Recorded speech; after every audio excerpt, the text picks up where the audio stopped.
this is Miss Pam from Connors Elementary School, the 21st Century After School program. Today we're learning about violins, and I've got this really neat book here about it. And I'm not so sure I'm going to pronounce the name right, but it's Hana Hashimoto, and it's the 6th violin. And let's get started with this great book. When Hana Hashimoto announced that she had signed up for the talent show and that she would be playing the violin, her brothers nearly fell out of a tree. "That's just loopy," said Kenji. "You're still a beginner." "Stop kidding," said Koji. "You can barely play a note." "It's a talent show, Hana. You'll be a disaster." Hana squared her shoulders and took her violin bow inside, leaving her brothers laughing like monkeys in a tree. She pulled at the strings, letting them twang. It was true that she was still a beginner. She had only been to 3 lessons. The first time Hana held a real violin had been that summer while visiting her grandfather in Japan. Long, long ago, her grandfather had been part of a great symphony orchestra in Kyoto. Oachiwan had been second violin and once played in front of the imperial family.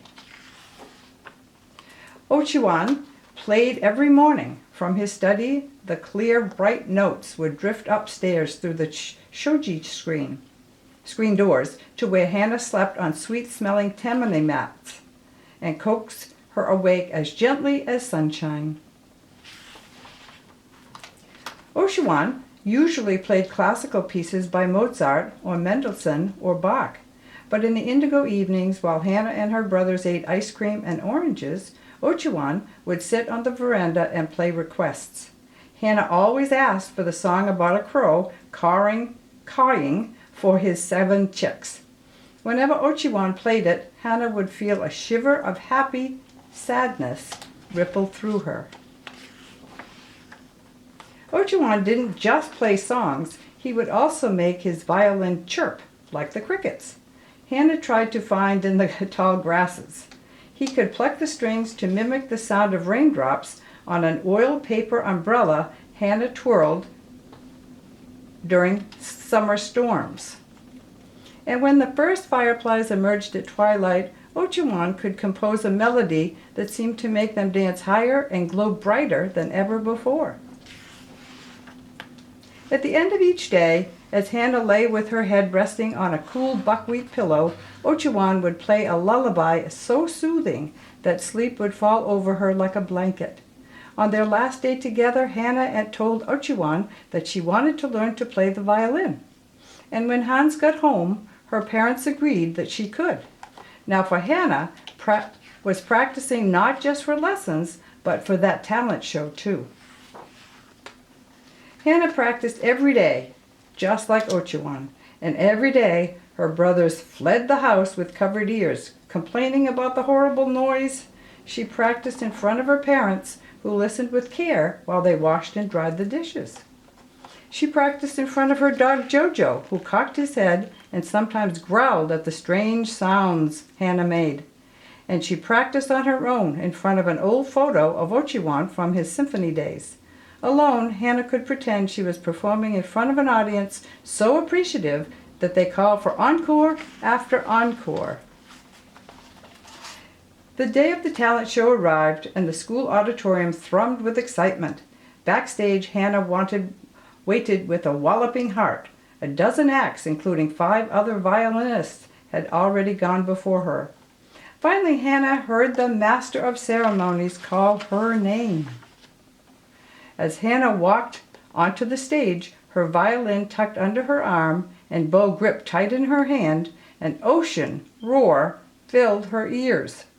Things seemed to be moving in slow motion, and for one dizzy moment, Hana thought, Kenji and Koji were right. This is going to be a disaster. She wished she could turn into a grain of rice and disappear into a crack between the floorboards. She could hardly see with the spotlight in her eyes. Yet, as Hana looked out in the audience, certain faces appeared to her as if through a telescopic lens. She could see her brothers melting into their seats. She saw her best friend, Jas, giving her 2 thumbs up, and there her smiling mother and her father, camera in hand. Hana held a breath, then ballooned her cheeks before letting it out. With a whoosh, the roaring in her ears receded. Then, as everyone seemed to disappear beyond the light shining down on her like a moonbeam, she remembered. Gimayawo Hana-kan. Do your best, her grandfather had told her. Obi-chan would be cheering for her. Hana swallowed her nerves like medicine and leaned toward the microphone. She would just do her best. This is the sound of a mother crow calling her chicks, she said. She placed the violin under her chin, held her bow in position, and played 3 raw, squawky notes. This is the sound of my neighbor's cat at night. She dragged the bow across the strings and the violin yowled in loud protest. This is the sound of rain on a paper umbrella. Hana plucked the strings for a soothing plump, plump, plump. As Hana continued to play all the special sounds she had practiced, the air around her came alive with buzzing bees, and lowing cows, and squeaky mice, and croaking frogs. Finally, as the last sound effect trailed away, Hana tucked her bow and violin under her arm, and that, she said to the audience, is how I play the violin. Then she took a great big bow.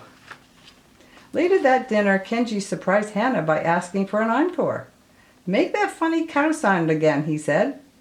Then Koji said, "Make that crazy cat sound too." So Hana did, and when her mother and father and brothers all laughed, she happily played her sounds again. Perhaps next year Hana would be able to perform one of Ochiwan's favorite pieces. But for now, Hana played a little melody she had been practicing, remembering from nights lit by dancing fireflies. She imagined that the notes would drift out through the window, past the bright rabbit moon and beyond, and Ochiwan would hear them and smile. The end. Thank you.